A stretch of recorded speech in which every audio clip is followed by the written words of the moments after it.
Hola, bienvenidos a este nuevo video de Una lengua literaria. Hoy vamos a hablar acerca de la literatura española, más específicamente de la tragedia lorquiana y la obra de teatro La casa de Bernarda Alba.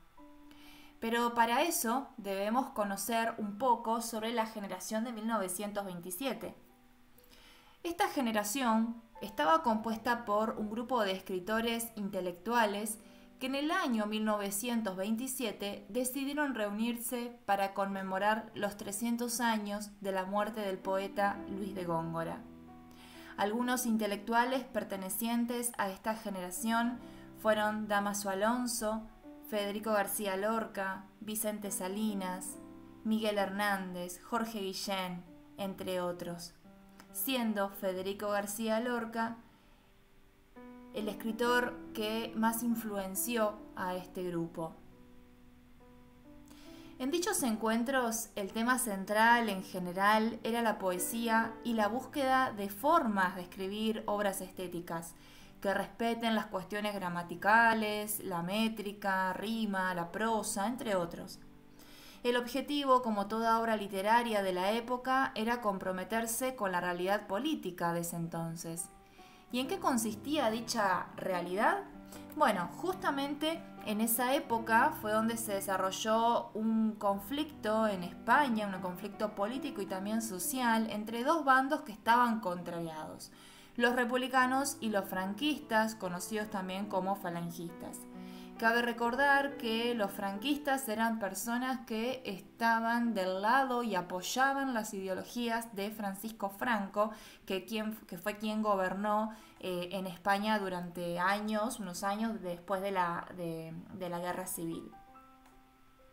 Cada grupo promovía ideas sociales diferentes. En el caso de los republicanos, ellos apoyaban la idea de que la iglesia se separe del Estado, de que haya igualdad de derechos, que sea nacional los servicios públicos, que la mujer pueda cumplir un papel diferente al que cumplía en ese entonces, como por ejemplo que comience a promoverse lo que es el sufragio femenino, el divorcio que sea de común acuerdo, entre otras ideologías que apoyaban los republicanos que eran, por supuesto, ideas sociales, ideas que apoyaban y favorecían a la sociedad. Pero por otro lado los franquistas, o particularmente Franco, lo que apoyaba era que los sectores católicos tengan relación con cuestiones políticas, el tema del clasismo, es decir, que la sociedad económicamente hablando esté jerarquizada, que exista y esté fuertemente marcado en lo que es la nobleza, hombres que son poseedores de grandes extensiones de tierras. Digamos que lo que apoyaba el franquismo era los intereses de un sector de la sociedad en particular. Bueno, ¿qué terminó ocurriendo entre estos dos grupos que son totalmente contrarios entre sí? Bueno, se terminó elaborando, llevando a cabo, mejor dicho, lo que se conoció como la Guerra Civil Española, que comenzó en el año 1936 y finalizó en 1939. Y cuando hablamos de la generación del 27, podemos decir de que ellos tuvieron un trabajo bastante particular e importante, un protagonismo bastante importante dentro de lo que fue la guerra civil, porque parte de la generación del 27 eran soldados republicanos y otros utilizaban la escritura y también las propagandas políticas para favorecer a la república y en rechazo a lo que fue el franquismo, ¿no? Bueno, finalmente sabemos que Francisco Franco, desde 1939, que termina la guerra civil, hasta 1975, fue el gobernador de España, gobernó España bajo un gobierno dictatorial y lejos de generar cierta paz, ¿no?, en la sociedad después de la guerra, encima no, hizo todo lo contrario. Lo que hace es encargarse de castigar a todos los que formaban parte de los republicanos, ¿no?, entre ellas la generación del 27. Justamente ese fue el motivo principal por la cual la generación del 27 se disolvió, ¿no?, porque muchos Muchos escritores fueron exiliados, otros fueron encarcelados, otros fueron perseguidos y fusilados, como fue en el caso de Federico García Lorca. Sabemos que él fue un poeta español, creador de varias obras de teatro, nació un 5 de junio del año 1898 y falleció 38 años después, el 19 de agosto de 1936, luego de haber sido perseguido, capturado y fusilado por los falangistas. Federico García Lorca tenía una opinión bastante interesante respecto al teatro, y él lo relacionaba mucho con la poesía, ¿no? Él decía que el teatro es la poesía que se levanta del libro y se hace humana, y al hacerse habla y grita, llora y se desespera, ¿no? Esa es la idea que él tenía respecto al teatro, ¿no? Una forma, un género que indudablemente transmite muchísimos tipos de emociones, transmite temáticas fuertes, y como él bien decía, ¿no? Habla, grita, llora y se desespera. Y a cada espectador le va a llegar de una manera diferente, ¿no? Él en sus obras literarias utilizó lo que se conoce hoy en día como símbolos lorquianos, ¿no? Los símbolos eran objetos que Lorca utilizaba en sus obras para demostrar que próximamente iba a venir una tragedia, ¿no? Que algo iba a suceder dentro de esa obra con tal personaje. Por ejemplo, uno de los símbolos es la luna. El significado de este símbolo es la muerte, aunque también simboliza el erotismo, la fecundidad, la esterilidad, la belleza. Bueno, lo mismo que el agua, ¿no? Que cuando corre significa vitalidad y vida, pero cuando está estancada representa la muerte. La sangre, que representa la vida, pero derramada es la muerte, y a la vez para Lorca la sangre simbolizaba lo fecundo, lo sexual, al igual que el caballo y su jinete. El caballo y su jinete están bastante presentes en sus obras literarias, y si bien representa la muerte, también dependiendo en qué escena, en qué contexto se produce esta aparición, también representa la vida y el erotismo masculino. Las hierbas, por otro lado, representa y simboliza la muerte. Los metales tienen que ver con las armas, ¿no? Que representan, por supuesto, la muerte como valor dominante, y siempre aparece bajo las formas de armas blancas, y por supuesto que va de la mano de la tragedia, ¿no? De la desgracia. La madre es otro de los símbolos que Lorca utiliza en sus obras, que hace referencia a la fecundidad, a la vida, se lo identifica con la madre tierra, representa lo femenino. La boda también aparece como otro de los símbolos, que es la materialización del ciclo reproductivo de la tierra, digamos que es la materialización de la unión de cuerpos, ¿sí? Lo fecundo, dar vida a. E incluso los hombres también es otro de los símbolos que Lorca utiliza en sus obras. Y cuando él habla de los hombres hace referencia a la simiente, ¿no? Que es los hombres son la simiente de la sociedad. ¿Y qué significa esto? Es lo mismo que cuando uno va a construir un edificio, ¿no? Cuando se va a construir un edificio, lo primero que se hace, ¿qué es? La base, ¿no? La simiente del edificio, y la misma tiene que ser fuerte para que el edificio se mantenga en pie y no se derrumbe. Bueno, a lo que está haciendo referencia Lorca cada vez que él habla de los hombres como simiente, como símbolo lorquiano, es a esto que ocurría en el contexto en el que fue escrita determinada obra lorquiana. Que socialmente hablando los hombres son la simiente de la sociedad, son la base de la sociedad, y que cumplen un papel muy importante, porque sin ellos la sociedad se caería a pedazos, ¿no? Esa es la idea que se tenía durante esos años, y pensemos un poco en el papel de la mujer, ¿no?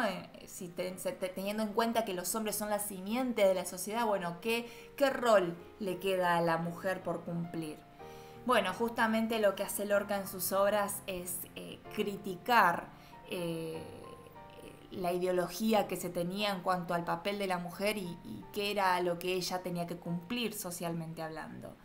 Él ha escrito varias obras literarias, entre ellas, como se ve a la izquierda, escribió El maleficio de la mariposa, Mariana Pineda, La zapatera prodigiosa, Bodas de sangre, Yerma, Doña Rosita la soltera, La casa de Bernarda Alba. Y en todas ellas, sobre todo en La casa de Bernarda Alba, que ahora vamos a hacer foco en esa obra, vamos a observar que los hombres, eh, si bien son mencionados en la obra, no representan un papel fundamental. Es decir, no llevan adelante ninguna acción, no se le da un papel protagónico, sino todo lo contrario. Lo que hace Lorca es darle protagonismo al personaje femenino, a un personaje o a mujeres que son dejadas a un lado por la sociedad, ¿no? Justamente en la casa de Bernarda Alba esto se observa mucho. La casa de Bernarda Alba fue escrita justamente en el año en el que el autor fallece, en el año 1936. Se publicó años después de su muerte, y lo que muestra la casa de Bernarda Alba es que la protagonista, Bernarda Alba, luego de haber quedado viuda tras la muerte de su esposo, impone a sus 5 hijas realizar un luto de 8 años de duración. Ese luto consistía en que ellas tenían que estar encerradas en la casa sin hablar con hombres, por supuesto, y vestidas de luto, vestidas de negro. Bueno, ante tal situación extrema es donde comienzan y afloran los conflictos familiares, las pasiones, la envidia, el rencor. Todas esas problemáticas se van agrandando y se desarrollan hasta el extremo, ¿no? Hasta la exasperación. Como recién mencioné, Bernarda Alba es la madre de 5 hijas, la madre de Angustias, que es la mayor de las hermanas, Magdalena, Amelia, Martirio y Adela, que Adela, prestémosle atención también a Adela, ¿no? Porque ella es la menor de las 5 hermanas y es la que termina a través de sus acciones demostrando que lo que ella deseaba y anhelaba era la libertad, sin importar el costo, ¿no? Porque los que han leído la obra recordarán que ella, Adela, termina relacionándose sexualmente hablando y amorosamente hablando con Pepe el Romano, y Pepe el Romano era el prometido, el futuro esposo de su hermana Angustias. Y tanto Angustias como Adela, y las demás hermanas también, ¿no? Pero ellas necesitan de la libertad, necesitan salir de ese encierro que su madre les impuso durante tantos años de vida. Y creen fervientemente que a través de la búsqueda de un hombre, de un matrimonio, es posible conseguir la libertad. Bueno, claramente observamos en la obra que Angustias no logra casarse con Pepe el Romano, Adela tampoco, por ciertas cuestiones que ocurren dentro del mismo desarrollo, pero es interesante observar esto, ¿no? Cómo lamentablemente la ideología en ese momento y la necesidad de sentirse libre llevó a muchas mujeres a casarse, a tener hijos e incluso estar con alguien sin amarlo, ¿no? Además de los símbolos lorquianos, el autor también demostró en sus obras temas y subtemas. Más allá de que los temas sean secundarios algunos, no significa que estos sean menos importantes que los temas principales, ¿no?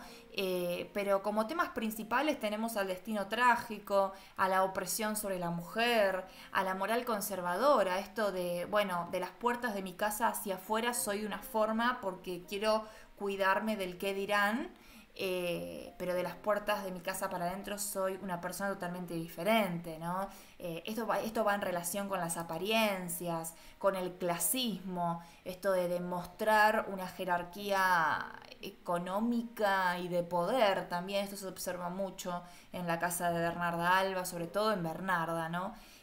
Cómo ella trata a sus hijas y cómo ella también trata a la Poncia, ¿sí? Que la Poncia era una mujer que trabajaba para ella, y a las otras mujeres de la casa. El autoritarismo también se observa mucho como tema principal dentro de la obra, el deseo de la libertad, esto que recién estaba mencionando, que era tanto el encierro que vivían estas mujeres que de alguna forma u otra buscaban escapar de ese lugar, de ese contexto.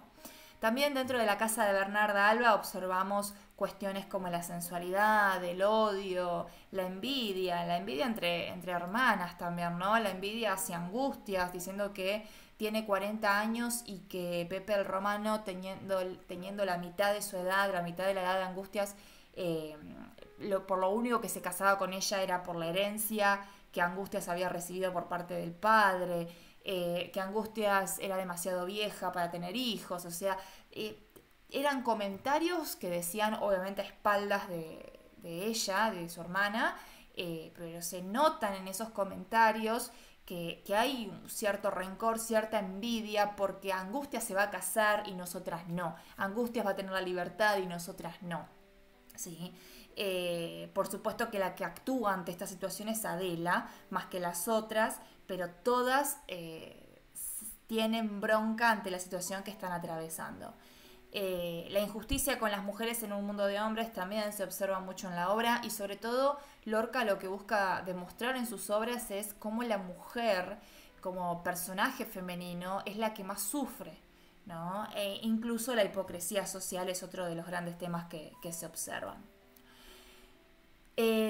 Bueno, dentro de la casa de Bernarda Alba, además de los temas, como se ve en la pantalla, que se observan dentro de la obra, también aparecen ciertos símbolos lorquianos, como la madre, que sin lugar a dudas es Bernarda Alba, los hombres, que si bien aparece Pepe el Romano y otros hombres más, solamente son mencionados en la obra. Quiero aclarar que acá no hay un papel protagónico por parte de los personajes masculinos, sino que se le da foco exclusivamente a la mujer y a cómo se siente la mujer y cómo la sociedad influye en las características, y más que en las características de la mujer, en cómo tiene que actuar ella. El caballo, Pepe el Romano, por ejemplo, llegando al final de la obra, ante la problemática que él ve, lejos de enfrentarla, cuando encuentran a Pepe el Romano y a Adela teniendo relaciones, se escapa, se sube al caballo y escapa. El bastón de Bernarda, símbolo de poder, es como la vara, ¿no? Es otro de los símbolos lorquianos. Ella, a través del bastón, muestra que tiene cierto poder ante sus hijas, ante su personal y ante su propia casa, ¿no? Y la boda aparece como otros de los símbolos lorquianos, que si bien no se consume esa boda, no se lleva a cabo, está mencionada. Bueno, básicamente, para hacer un breve resumen de esta obra de teatro de Federico García Lorca, podemos decir que está dividida en 3 actos, que el primer acto expone el problema, localiza el espacio-tiempo y presenta y describe a los personajes. Recordemos que en el primer acto comienza con la muerte de Antonio María Benavides, el esposo de Bernarda. Es el velorio donde, bueno, se lleva a cabo este responso, este reconocer a Antonio María Benavides y demás. Y también la primera parte, digamos, de la obra, el primer acto, ocurre todo dentro de la casa de Bernarda, ¿no? Cuando Bernarda llega del velorio con sus hijas, con las mujeres, que la Poncia está preparando la casa para recibir a la gente, la comida, la bebida y demás, ¿no? Todo ocurre dentro de la casa de Bernarda Alba durante el primer acto. El segundo acto también ocurre dentro de la casa de Bernarda. Allí comienza todo el desarrollo, la problemática aumenta mucho más. Recordemos ahí que en el segundo acto se observan mucho estos comentarios que hacen las hermanas de Angustias hacia Angustias. Esto que recién mencioné respecto a la envidia, al odio, al rencor, porque Angustias va a tener la libertad, se va a poder casar e ir de esta casa y nosotras no, ¿sí? Y recordamos también que el segundo acto culmina con la historia de la hija de la librada, que tuvo un hijo cuyo padre no se sabe quién es, y al tener el hijo, bueno, lo asesina y lo deja tirado debajo de unas piedras, y son unos perros los que encuentran el cadáver del niño, y esos perros lo llevan y lo depositan al cadáver, por supuesto, en la puerta de la casa de la madre, y la sociedad lo que hace es, bueno, arrastrar a esta mujer por el barrio, por el pueblo, a los gritos diciendo carbón ardiendo en el sitio de su pecado. Y si bien todas las mujeres, incluyendo Bernarda y las hijas, excepto Adela, apoyan esta situación, Adela es la única que se agarra el vientre y pide clemencia por ella, por esa mujer, y pide que por favor no la castiguen de esa forma tan atroz. Y el último acto, ahí es donde se produce el desenlace, hay un final trágico, ¿sí? Y se resuelve la problemática planteada. Recordemos qué pasa cuando se descubre toda la verdad, cuando se descubre que Adela está con Pepe el Romano, con su cuñado, con su futuro cuñado. ¿Qué pasa con Angustias? ¿Cómo reacciona Angustias? ¿Cómo reacciona Bernarda, ¿no? Esto de agarrar la escopeta y atinar a dispararle a Pepe el Romano. Pepe el Romano, como dije hace un rato, lejos de enfrentar la situación, se escapa. ¿Cómo reacciona sobre todo Adela, ¿no? Que es ahí donde llegamos al final de la obra y al punto en donde decimos, wow, Adela reacciona de esta forma inesperada, ¿no? Sobre todo cuando Bernarda le dice Pepe se acabó, dándole a entender que Pepe había muerto. Eh, y sobre todo la frase final de Bernarda, ¿no? Cuando termina la obra, después de ver que su hija se termina suicidando, de decir mi hija muerto virgen. Bueno, da mucho pie para analizar esta obra literaria respecto a la moral conservadora, a las apariencias, a que una madre como Bernarda, lejos de enfrentar la situación, de otra forma lo que más le interesa es qué van a decir los vecinos sobre mi familia, ¿no? Sobre el tema de las apariencias. Bueno, es una obra que, si bien en estos pocos minutos se pudo relacionar un poco con los símbolos y temas lorquianos, es una historia súper recomendada para leer y para observar sobre todo estas problemáticas sociales y sobre todo y puntualmente el tema de la mujer, ¿no? Porque lo que hace Lorca, lo que hizo Lorca fue alejar, poner a un lado a los personajes masculinos y darle protagonismo a la mujer, que era y fue un sector de la sociedad totalmente desplazado en la época, obviamente, en la que fue escrita la obra.